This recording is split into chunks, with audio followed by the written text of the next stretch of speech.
Okey, Assalamualaikum warahmatullahi taala wabarakatuh dan selamat sejahtera. Okey, hari ini kita akan teruskan lagi pembelajaran PDPR kita untuk subjek matematik tingkatan 4 KSSM. Okey, awak boleh buka buku teks matematik tingkatan 4 di muka surat 63. Okey.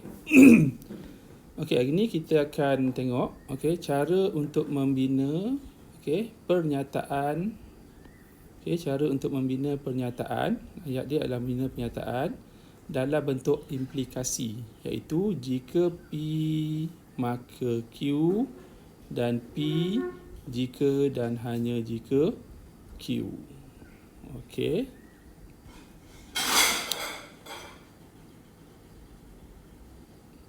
Okey, kita tengok dia punya nota. Dia kata pernyataan P, pernyataan jika P maka Q dikenali sebagai implikasi dengan keadaan P ialah antarjadian dan Q adalah akibat. Okey, kita tengok contoh di muka surat. Kita tengok contoh di muka surat 64 buku teks. Okey, tengok contoh nombor 8. Okey, di bawah tajuk penakalan logik Okey, dia kata bentuk implikasi jika P maka Q dengan antarjadian dan akibat berikut. Okey, tengok Okey, antarjadian ni adalah P, akibat adalah Q. Okey, P adalah K boleh dibahagi tepat dengan 5. Ini P. Q pula adalah K ialah gandaan 5. So, kita masukkan dekat acuan dia. Jika P, maka Q. Kita masukkan P ni. P adalah K boleh dibahagi tepat dengan 5. Q pula adalah K ialah gandaan 5. Jadi, implikasi dalam bentuk jika dan hanya jika. Implikasi dalam bentuk jika P maka Q adalah, kita gantikan nilai P. Jika, kita tengok P. K boleh dibahagi tepat dengan 5. Okey. Maka ambil Q ni. K ialah gandaan 5. So, jawapan dia adalah jika K boleh dibahagi tepat dengan 5, ni adalah P, maka K ialah gandaan 5. Ini adalah Q. Siap. Okey, contoh yang kedua.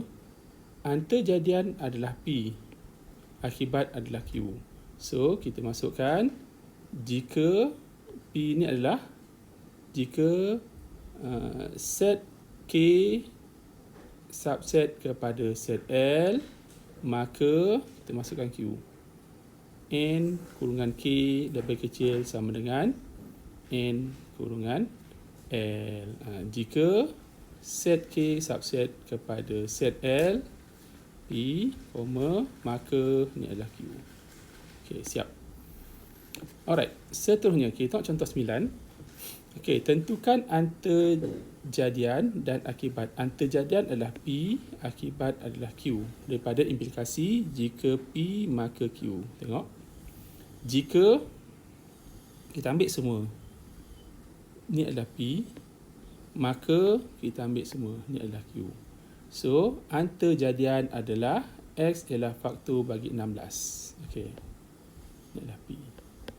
Q pula adalah akibat. X ialah faktor bagi 64. Dah siap. Okey, kita tukar warna lain bagi cantik sikit.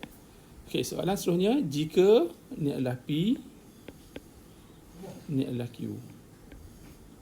Okey, P adalah antarjadian.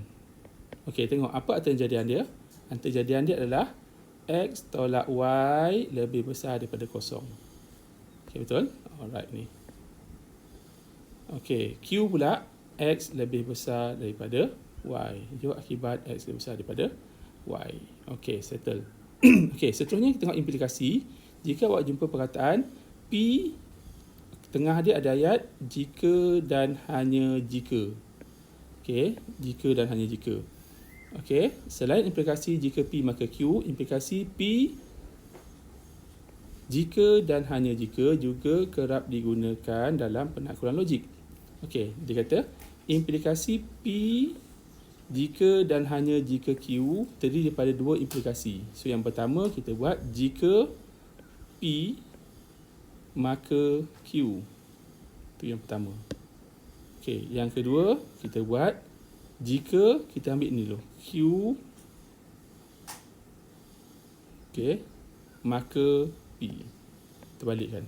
Okey, dapatlah dua implikasi. Okey, tengok contoh. Okey, dia kata bentukkan implikasi. Okey, bentuk implikasi P jika dan hanya jika. Okey, dia suruh bentukkan.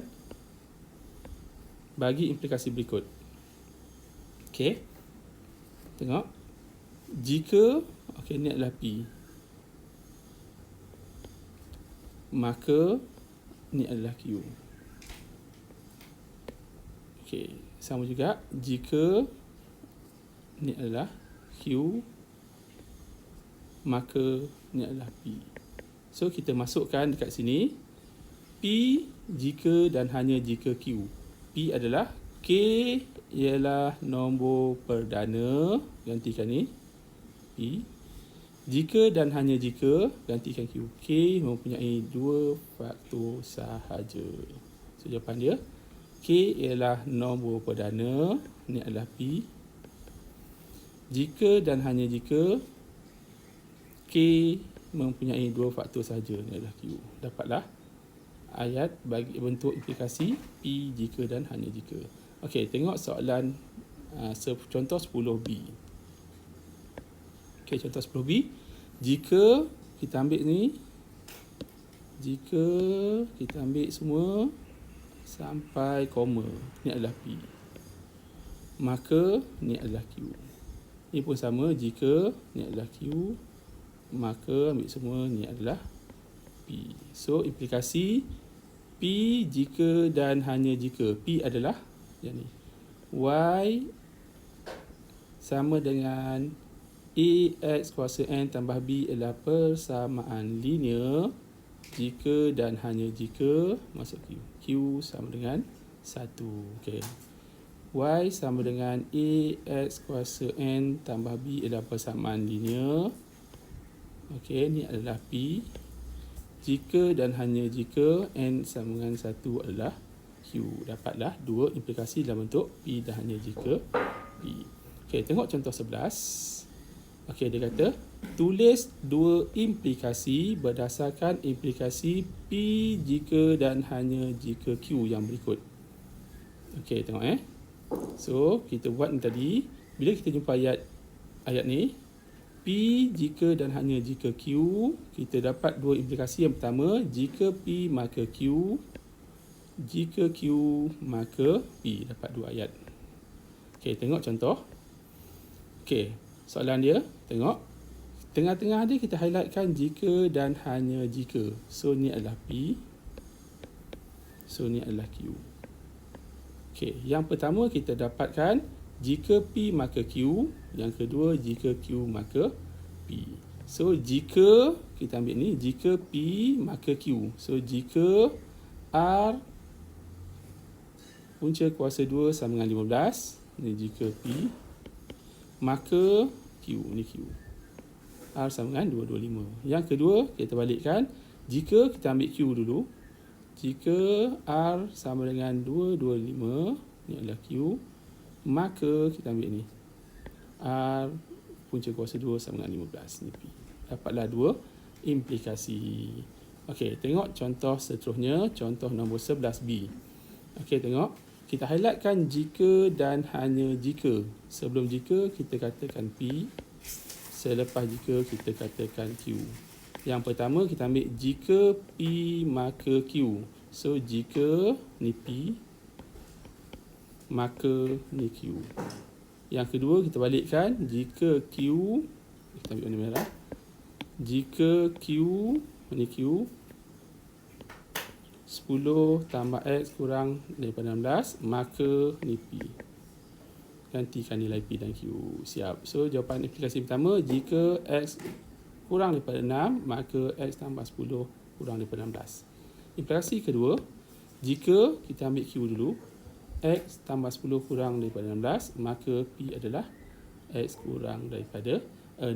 Dapatlah dua implikasi. Okey, boleh faham Okey, saya nak awak buat latihan.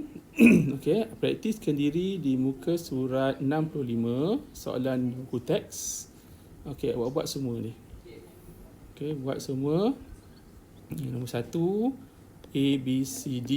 Nombor 2, A, B, C, D. Nombor 3, A, B, C, D. Dan nombor 4, A, B, C dan D. Okey, awak cuba buat.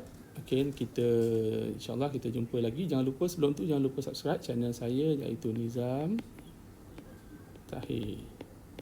Okey, subscribe dan tekan loceng supaya bila saya upload lagi segala video baru, dia akan beri reminder, peringatan kepada awak dan awak boleh belajar. Dan jangan lupa kongsi dan kongsikan kepada rakan-rakan lain supaya ia boleh beri manfaat. InsyaAllah boleh beri manfaat kepada pelajar ataupun guru yang lain. Okey, sekian.